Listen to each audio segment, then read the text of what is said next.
Hi friends, welcome to Friday cinema. ఈరోజు review వచ్చేసి సరిపోదా శనివారం. ఇంకా స్టోరీ ఏంటంటే, నానికి ఈ సినిమాలో కోపం చాలా అంటే చాలా ఎక్కువ.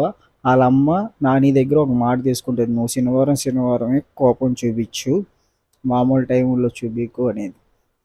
అది ఇంకా సినిమాలో నాని శనివారం శనివారం ఎవరెవరినైతే కొట్టాలనుకుంటాడో అది పేరు రాసుకొని రౌండ్ చేస్తాడు. సరిగ్గా ఆ పేరుని రౌండ్ అప్ చేసుకొని వారం మొత్తం చూస్తాడు. నిజంగా కోపం అయితే శనివారం వాళ్ళ మీద ఆ కోపం అనేది చూపిస్తాడు.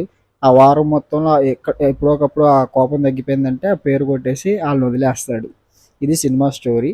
ఇంకా సినిమా ఎలాగుందని విషయానికి వస్తే మాత్రం సినిమా అయితే బాగుంది. కానీ ఫస్ట్ హాఫ్ అంతా చాలా అంటే చాలా చాలా స్పీడ్గా వెళ్ళిపోద్ది. నానిని కూడా మనం దసరా రా rustic mass hero mass character తర్వాత ఈ సినిమాలో అంటే వేరియేషన్స్ మామూలు టైంలో మనకి రెగ్యులర్ నాని ఇలాగే ఉంటాడు. అంటే బలె బలె మగాడు ఆ సినిమాల్లో ఎలాగైతే ఉంటాడో నాని అలాగే ఉంటాడు. శనివారం శనివారం మాత్రం ఒక యాంగ్రీ మ్యాన్ అంటే కోపంగా ఉండే క్యారెక్టర్ని చూస్తాం. అది కొత్తగా ఉంటుంది నానిలో. సరిపోదా శనివారం అన్నదానికి నిజంగా సరిపోదు. అది సినిమా మొత్తం ప్రతిరోజు శనివారం అయి ఉంటే బాగుండు అనిపించిద్ది. ఎందుకంటే మామూలుగా ఉన్నంతసేపు నానిని రెగ్యులర్గా చూసిన నానిలాగే ఉంటాడు.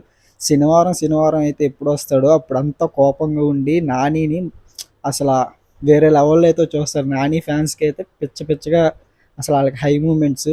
నార్మల్ వాళ్ళకి కూడా ఆ శనివారం ఎప్పుడు వస్తుందా, ఆ శనివారం వచ్చినప్పుడు మాత్రం విజిల్స్ కానీ అసలు అరుపులు కానీ అయితే అలాగ ఉంటుంది. ఎలివేషన్ సీన్స్, ఆ బీజిఎం సూపర్ ఉంటుంది అసలు.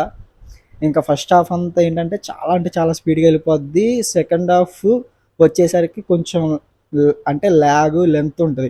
మనకి సెకండ్ హాఫ్ అంతా ఎన్టీఆర్ సినిమా అశోక్ ఆ టైప్ ఆఫ్ ఉంటుంది. అశోక్ స్టోరీ ఈ స్టోరీ సిమిలర్గా ఉంటుంది. అశోక్లో గొడవలు ఆడుతూ ఉంటే ఫ్యామిలీ మెంబర్స్ వద్దు అంటూ ఉంటారు కదా, ఇందులో ఫ్యామిలీ మెంబర్స్ గొడవ ఈ శనివారం గొడవ ఆడుతూ ఉంటాడు కాబట్టి ఫ్యామిలీ మెంబర్స్ కూడా నచ్చదు. అలాగ సిమిలర్గా కలిసిద్ది. ఆ సిమిలర్స్ చూస్తూ ఉంటాం.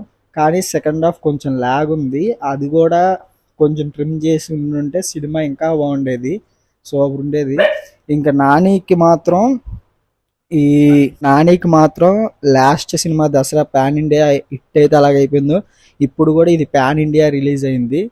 స్టార్డమ్ అయితే ఈ సినిమాతో సెకండ్ హాఫ్ కూడా కొంచెం ల్యాగ్ చేసి షార్ట్గా చేసి ఎలివేషన్స్ బాగా ఇచ్చి ఉండుంటే నిజంగా స్టార్ హీరో అయితే అయిపోయేవాడు. ఇప్పటికీ స్టార్ హీరోనే, కానీ మన టాప్ 5-6 హీరోస్లో మన నాని కూడా ఉండేవాడు ఖచ్చితంగా.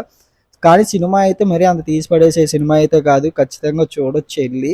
ఫస్ట్ హాఫ్ చాలా అంటే చాలా బాగుంటుంది. ఫస్ట్ హాఫ్లోనే స్టోరీ మొత్తం ఉంటుంది. సెంటిమెంట్స్ కానీ యాక్షన్ ఎపిసోడ్స్ కానీ స్టోరీ కానీ మొత్తం అంతా అంటే ఫస్ట్ హాఫ్ మొత్తం స్టోరీ బిల్డ్ చేసుకుంటాడు. సెకండ్ హాఫ్ మనకి అది కొంచెం ల్యాగ్, అది కూడా కొంచెం షార్ట్ అండ్ స్వీట్గా చెప్పేసి ఉంటే సినిమా అసలు బ్లాక్ బస్టర్ అంటే బ్లాక్ బస్టర్ అయిపోయేది. ఇంకా సెకండ్ హాఫ్ వల్ల ఇలాగైంది మాట. నాకైతే సినిమా మొత్తం శనివారంగానే ఉంటే బాగుండేది. నాని ఆ క్యారెక్టర్ కొత్తగా ఎలివేషన్స్ కానీ మాస్ హీరో లాగా మనకి స్టార్ హీరోలు ఈ పోక్రి మహేష్ బాబుది పోక్రి కానీ ఎన్టీఆర్ గారి సినిమా టెంపర్ కానీ అలాంటి క్యారెక్టర్లు అయితే గుర్తొస్తాయి. మన నానికి కూడా సినిమా మొత్తం శనివారం ఉంటే బాగుండే అనిపించింది.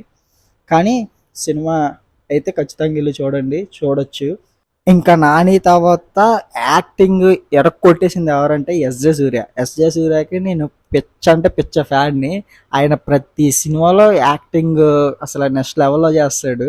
ఈ సినిమాలో కూడా అసలు యాక్టింగ్ మాత్రం నెక్స్ట్ లెవెల్. సెకండ్ హాఫ్ కొంచెం మనకు బోర్ అనిపించింది, లాగ్ అనిపించిన సీన్స్ దగ్గర మన ఎస్జే సూర్య యాక్టింగ్తో సెకండ్ హాఫ్ని కూడా నిలబెట్టేసాడు. ఎస్జే సూర్య వల్లే సినిమా కూడా సెకండ్ హాఫ్ నిలబడడానికి కారణం. అసలు ఎస్జే సూర్య యాక్టింగ్ మనకి పాస్ట్లో ప్రకాష్ రాజ్ అయితే ఎలాగైతే అప్పట్లో తరానికి ఎలాగైతే విలన్గా అనిపించేవాడో ఇప్పుడు తరానికి మనకి ఎస్జే సూర్య యాక్టింగ్ కూడా సినిమాలో సూపర్ ఉంటుంది అసలు మామూలుగా. నా రివ్యూ నచ్చినట్టయితే please subscribe to Friday cinema.